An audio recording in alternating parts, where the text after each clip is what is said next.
Hello, I'm Scott duPont with another episode of Finance Your Movie, sharing tips and strategies to help you fund your independent feature, documentary, short film, or web series. Our mission is to empower you to get your money to tell your story.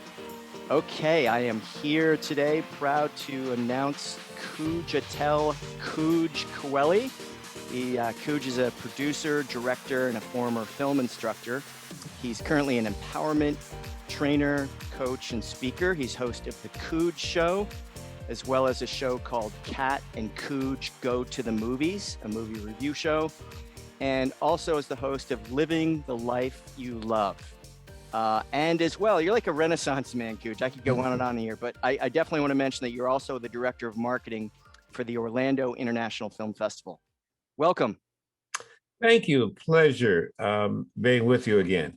And anything I forgot? Oh, by the way, Kooge is also a cast member in the upcoming film Movie Money Confidential. So definitely want to catch him on that. So thank you so much, Kooge. Thank you for inviting me. Oh, by the way, I don't know if you can see your collar's popped a little bit right there. Other one. Okay. Perfect. So since for many, many years, when I first knew you 15 or 20 years ago, over 20 years ago, when we first met, when you were teaching, you were a film instructor, what do you think some of the biggest obstacles for people that are a year or 2 years out of film school who are looking to do their own project or looking for money? Well, first of all, you are absolutely correct, is in that I was a college professor, and the first thing I said to the students the first day in class was, number one, I know something about you that you don't know I know. And they would all have this puzzled look on their face, and they would say, what is it that you know? I know you're a smart ass kid. If you get into film and television, you're not getting into it because there's a career path. You have to create your own career path. There's nobody going to, it's not like going to work at American Express or some corporation where somebody is going to mentor you and you're going to rise to the top of the corporation and get a watch in 20 years. You have to be an entrepreneur from the first day that you begin thinking about that you're in film and TV. Now, the most important thing that one must understand, I think, if you're going to raise money, is that opportunities are plentiful, relationships are rare.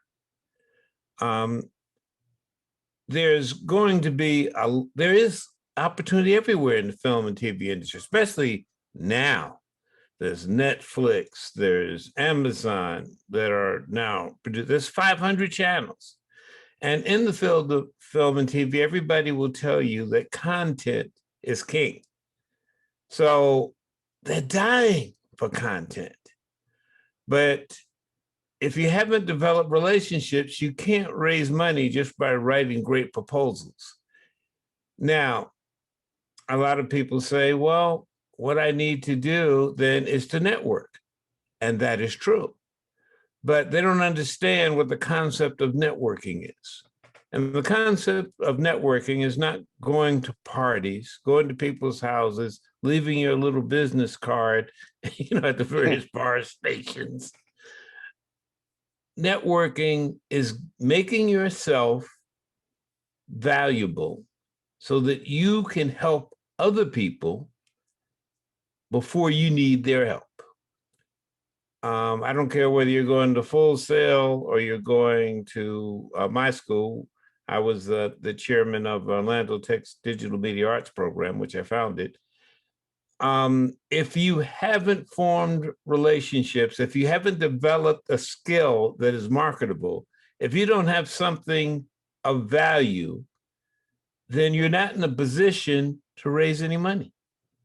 I'm so glad you mentioned that, because that's a big shift I've seen successful young film producers make, is when they go to network, they're not about, hey, I got this project, da da da, and they're pushing their business plan on everyone, but they'll do exactly what you just said. They'll say, hey, how can I help you?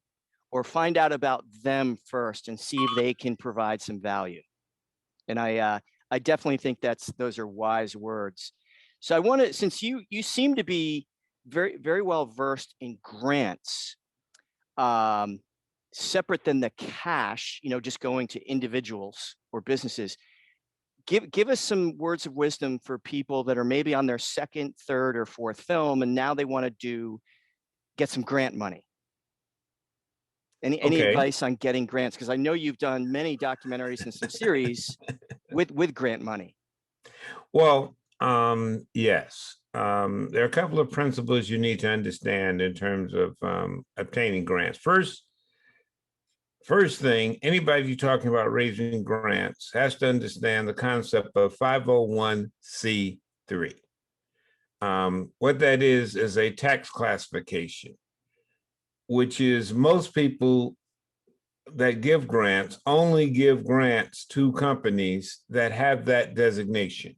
It's a nonprofit designation that corporations give. By the way, something amazing has happened.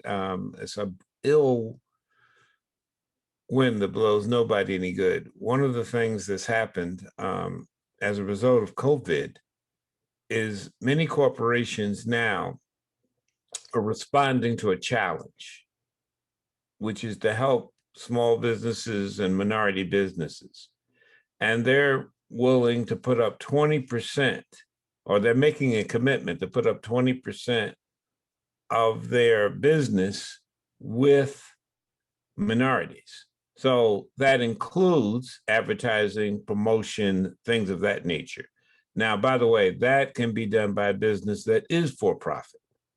But getting back to nonprofit businesses, there are two classifications of foundations. One, if you go after businesses that are, if you're looking for under $50,000, that's one classification. And that's the easiest classification to raise money. The reporting requirements are less, and you can just get right to it. There's a lot of films you can do, especially if you're starting off under $50,000. Probably most films, especially shorts, are under $50,000. That doesn't mean that it costs under $50,000. It just means that the cash that you need is under $50,000. For example, in independent films, a lot of major stars will volunteer to participate in independent films. To many people's surprises, you go to an independent film festival, you say major star. Why would they do that? Well, they would do that because they are bankable in their lane. So, for example, Sylvester Stallone is bankable as Rocky and Rambo. He's not bankable as a music star. So if he wants to get an opportunity in that, he doesn't go to Hollywood. He goes to an independent film, and they might give him a chance to do that. Of course, he did that. Didn't work out, but. So you're saying that stars will sometimes get attached to open up a new lane for them? Right. Okay, a new marketing opportunity. Right, and that's money. And in the film world, signing a star in Hollywood, for example, if you put Clint Eastwood signed to do your project, it's a lot of money. That's worth a lot of money. that's like getting $50 million in terms of banking. That's what they mean by bankable. Yeah. And so, well, you have him, that means that's going to make money. You can get the same person to do, you can act in that role and you get them money. And now, the other thing about government money is private foundations, and this relates to a person as well. They don't do what most people think they do. which is fund you to do what you want to do. They fund you to do what they want done. So, for example, if you take the Ford Foundation, you don't say, well, I have a great idea. Let me go to the Ford Foundation. Well, the Ford Foundation has a mission. It has objectives. It has things it's trying to do. Maybe it's this year they're working on hunger, or they're working on safety, or they're working on COVID. So you want to do a story on adoption. Well, they're not doing that this year. Now, also, when you're working for the government, you're always doing what they want done. At least in the foundations, you are matching what you want done to what they want done. The government does what is called RFPs, which is requests for proposals. In fact, they have an RFP book that comes out every day for all the requests that they have for proposals, but it's to do something specific that they want done. For example, Florida has an excellent campaign against smoking. You've seen some of the ads they have against smoking. Yeah, a lot of them. Beautiful, well done. But they do a request. They did a request for proposals to get that done. So that's great advice. So instead of, hey, I got this movie, I'm going to go up there and get their money. So you identify what some of these big agencies or government grant foundations are interested in. How would a filmmaker research that or find out, get a list of, say, what the Ford Foundation is looking for this year? Well, they publish it on their website. Yeah, they publish it on their website. Even the Corporation for Public Broadcast publishes what their priorities are, what they want to do, what they want stories on. So you have to request it. In fact, the Corporation for Public Broadcast also publishes how they want their proposals written and how they evaluate them. Now, what you need to know, and what I teach every student, is let's start with what people in the industry want to see, because you don't have that. But it's important to know what they want to see. They want a known star, a known director, a known writer, and a known producer. So now you're an independent producer. So you're starting without that. So you need to be aware of that. Now, knowing that, the first thing I advise people to do is don't go to the places to get money that want that, which is like Hollywood. Because you can't get money out of Hollywood without all four of those things. Now, this is the good news. Most of the money is not in Hollywood. It's all over America. And this is an interesting concept. Think about this. In most cases, it's an investor calling you. Yes. In most cases, I got to remember to turn off my phone for these meetings if I know where it is, but I turned, that was my watch. What was I about to say? You're saying most of the money is not necessarily in Hollywood. It's outside of Hollywood. This is the way to think of America. There's people that are making money, but they're not living glamorous lives. They're not making money doing glamorous things. And there are people doing glamorous things, but they're not making any money. Like, for example, being a college professor. But in Hollywood, they're doing glamorous things and they're making money. But again, that's a small percentage of people. That's people living the life they love. So the trick to raising money is finding people that are making money, but let's say are making hangers for a business, or or Not toilet too paper. glamorous. Not too Yeah, glamorous. not too glamorous. They want to live that glamorous lives. And it motivates them to be an associate producer, to get their daughter in a scene in a movie, or their wife sometimes, or their friends. They want that lifestyle. It's the reason, think about this. Every single person who owns a sports team has a boring business. Yeah, that's why You they know, got the sports teams. right. So It's the fun factor, the glamour. yeah, that's what they. So you have the owner of the New York Yankees was a shipbuilder. Yeah, shipbuilding is sort of exciting in its own field, but it wasn't exciting as owning the New York Yankees. You got something. If you have an exciting project, you have something that people want to be affiliated with. That's what you're looking for in terms of raising money. Very true. Let's get back to the grants real quick. So that was a great idea to really reverse engineer it, find out what they're looking for. Now, would you suggest that you need to hire a grant writer, or are some of the under $50,000 grants pretty simple that somebody can kind of figure out on their own? Um, the interesting thing I found personally, it would be nice if you could, let's say, put together a position called fundraiser and pay somebody, and I've done this, $50,000 to raise money.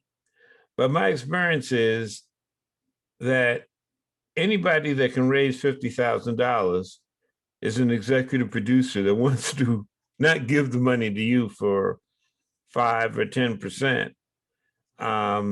They want to produce the movie themselves. Even if they do it once, you can't hold that type of person. The way in fact, most people have a money person as an executive producer, an associate producer, but they're not cheap, because you can't do what most people think that you can do. For example, most people think, well, look, tell you what, you raise $50,000 and I'll give you half. Well, the problem is if you raise $50,000 and give somebody half, that means you only have $25,000 left. You can't produce a $50,000 project on $25,000 unless you are, really already a big time producer and have a lot of favors out there that people want to handle. Because you have to deal with something called the cost of money. Think of the cost of money as money's going to cost, it used to cost 10%. Sometimes it costs 25% these days. But if the cost of money is too high, you don't have enough money to do the project. You've got to keep the cost of money at 5%, 10%. Yes, you need a writer. You need a good writer. But you need a good writer that can comprehend. Once they've figured out how to write for grants, they're not going to write grants for you, in my experience.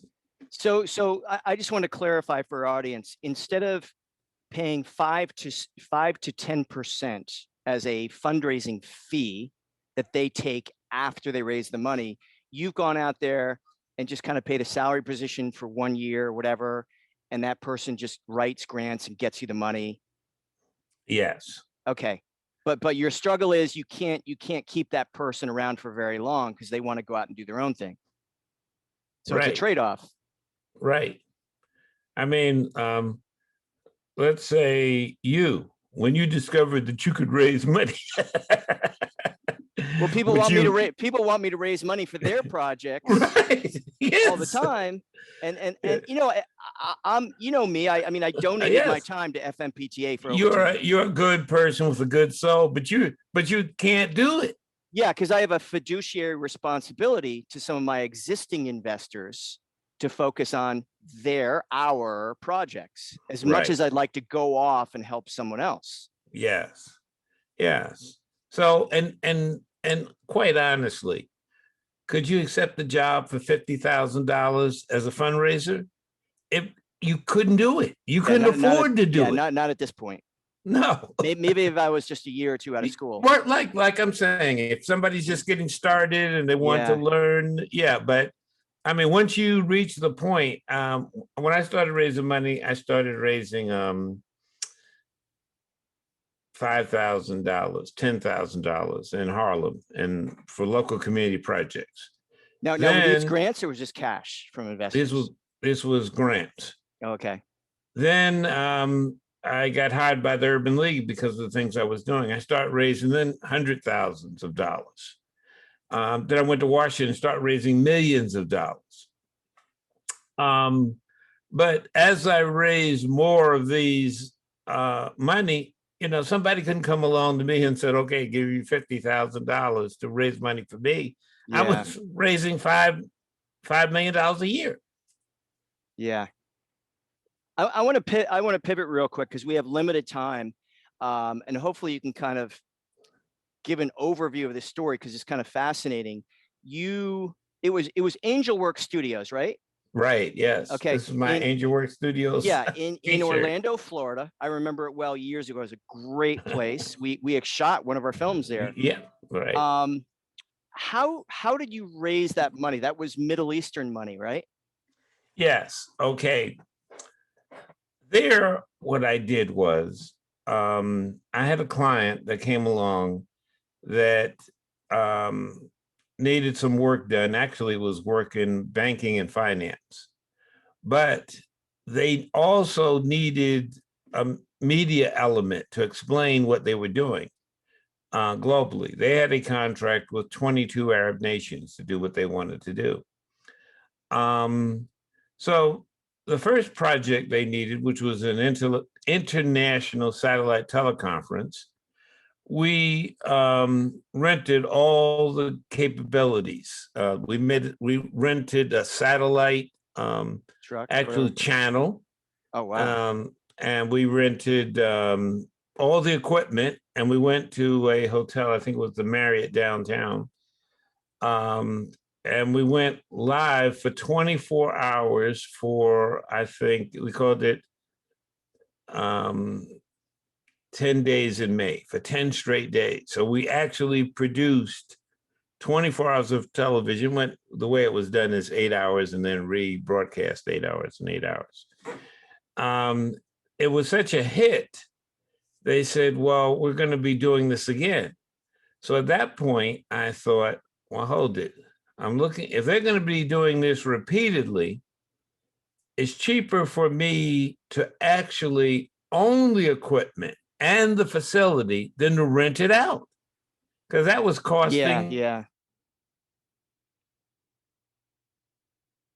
You froze up there. Can you hear me?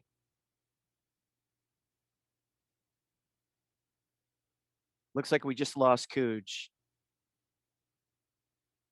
Can you hear me? You know, I'm back. Okay, perfect. Yeah, I can hear you. Can you hear me? Yep, we're good. Okay. So then I began gradually putting the money aside, acquiring the equipment, and we were so busy, it got to a position we wound up building a multi-million-dollar studio. And was this a like a prince or just royalty or just some rich oil guy or a group of people from the Middle East? Oh, this was actually from the government. Oh wow. See, Okay. The reason we were able to fund this was in the Middle East, they have a sort of a different way of functioning, which is, for example, in the US Treasury belongs to the people. In the Middle East, the Treasury belongs to the king. So it's good to be the king. It's good to be the king. So we were able to do a deal on that level.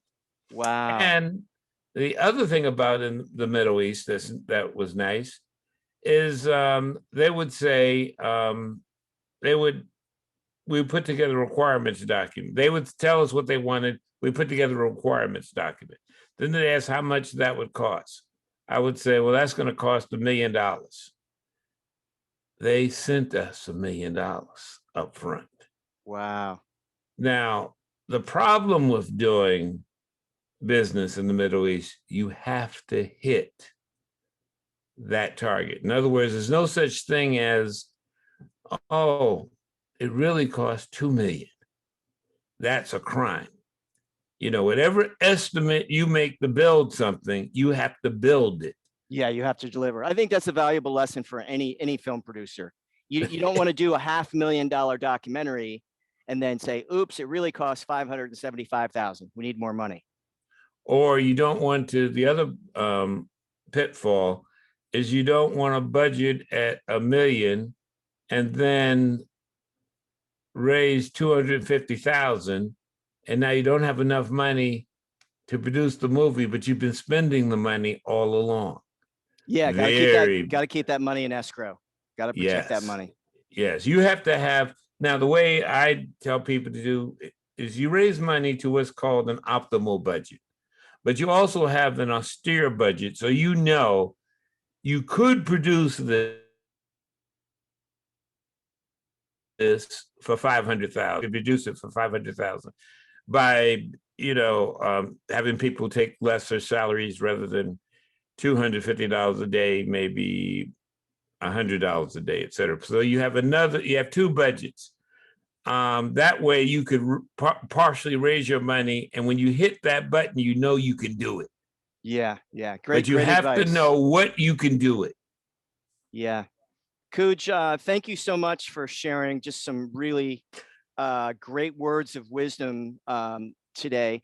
Definitely, if you haven't, you probably haven't seen the movie yet because it's going to be out shortly, but definitely check out Kooge in the documentary Movie Money Confidential. And if you're anywhere in Florida, or if you'd like to submit to the Orlando International Film Festival, that's coming up as well. So you can catch Kooge there. Yes, and that's coming up May 24th to May 28th. And also, Scott has agreed to be on one of our panels.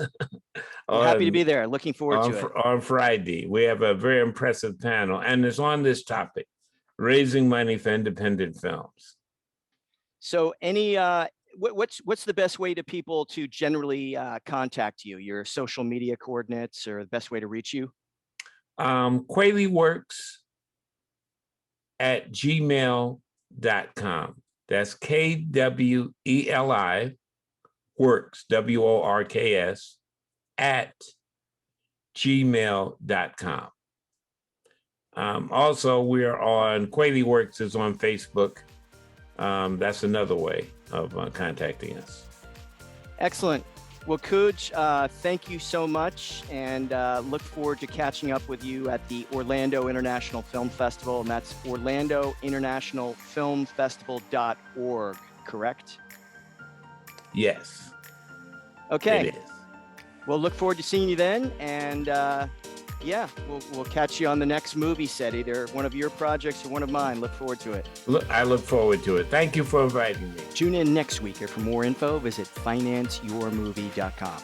Thank you for listening, and remember, if you have a story to tell the world, never give up on your dream. Copyright Nemours Marketing.